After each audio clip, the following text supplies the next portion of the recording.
சொன்னபடி காற்றை பின்தொடர ஆரம்பிச்சாச்சு. அதுலயும் அற்புதமா அடுத்து சொல்றார் பாருங்க, இந்த காற்றை மேய்ந்துட்டு அடுத்து அவன் செய்வான். என்ன செய்வானா, நாள்தோறும் பொய்யையும் கேட்டையும் வர்த்திக்க பண்ணி. இதுதான் நீங்க பாக்குற நியூஸ், வேற ஒண்ணுமே கிடையாது. காத்துல அவன் என்ன பண்றான், அடுத்து பொய்யையும் கேட்டையும் வர்த்திக்க பண்ணி.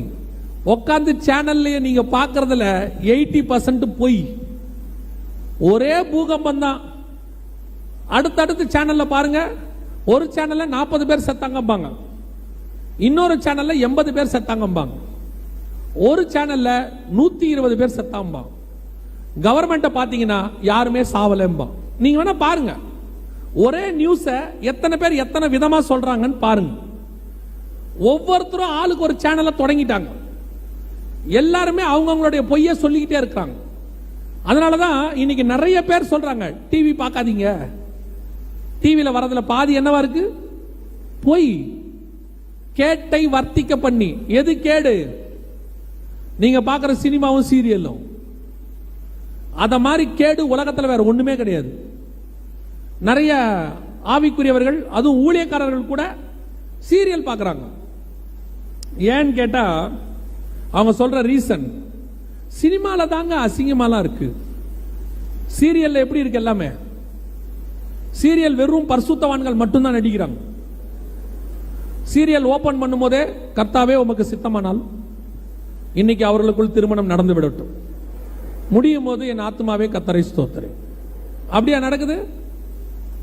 இன்னைக்கு நாம சொல்லக்கூடியதான ரீசன், சீரியல்ல நம்ம குடும்பத்தில் என்ன நடக்குதோ அதானே எடுக்கிறாங்க அப்படின்னு நீங்க சொல்றீங்க. நான் என்ன சொல்றேன், நம்ம குடும்பத்தில் நடக்கிறத அவன் எடுக்கல, அவன் என்ன எடுக்கிறானோ அதான் அவங்க குடும்பத்தில் நடக்குது. எப்படின்னு கேக்குறீங்களா? இப்போ சில பரிசுத்தவான்கள் பாட்டை வீட்டில் போட்டீங்கன்னா வீட்டுக்குள்ள என்ன வருது, தேவ பிரசன்னம்னு ஒன்று வருது. சிலருடைய மெசேஜஸ் போட்டு விட்டீங்கன்னா ஒரு தெய்வீக பிரசன்னம் ஒன்று, காட்ஸ் பிரசன்ஸ் அப்படின்னு ஒன்று வருது.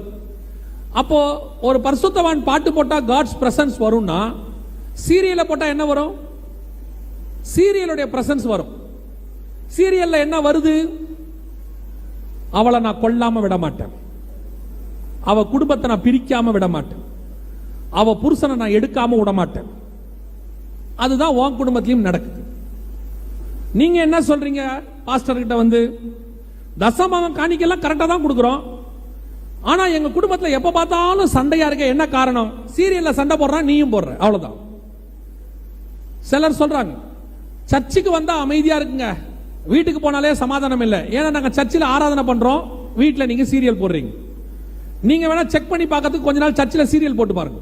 ஒரு நல்லது சொன்னா எவ்வளவு கொஸ்டின், நீங்க சீரியல் பார்க்க வேணாம்னு சொல்றதுல எனக்கு என்ன பெனிஃபிட் சொன்னா, அவர் எப்பவுமே இப்படித்தான் எல்லாத்தையும் தப்புங்கிறாரு.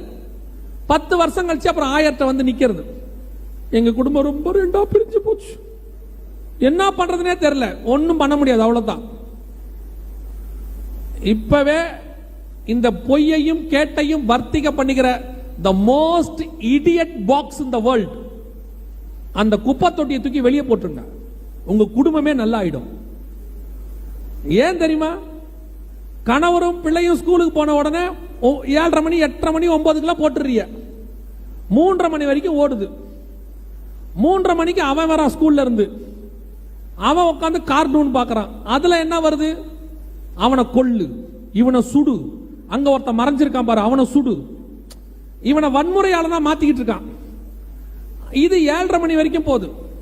7:30 மணிக்கு அவர் வராரு, அவர் வந்து என்ன பார்க்கறாரு, WWF தூக்கி போட்டு மீதி, அவனை குத்து. அப்புறம் குடும்பம் எப்படி உருப்படும்? வீட்டுக்குள்ள எப்ப பார்த்தாலும் இதே தான் இருக்கு, ஒன்னு குடும்ப சண்டை, இல்ல வீடியோ கேம் சண்டை, இல்லனா WWF சண்டை, ஏதோ ஒன்று நடந்துகிட்டே இருக்கு வீட்டில். அப்புறம் பாஸ்டர் வரும்போது மட்டும் சொல்றீங்க எங்க வீட்டில் சண்டை நடந்துகிட்டே இருக்கு, நடந்துகிட்டே தான் இருக்கும், மாறாது. நாள்தோறும் பொய்யையும் கேட்டையும் வர்த்திக்க பண்ணி, கர்த்தர் சொன்னபடி காற்றை மேய தொடங்கியாச்சு. காத்தின் அடிப்படையில் வாழ்க்கை நடக்குது, காத்துல பொய்யும் கேடும் வர தொடங்கி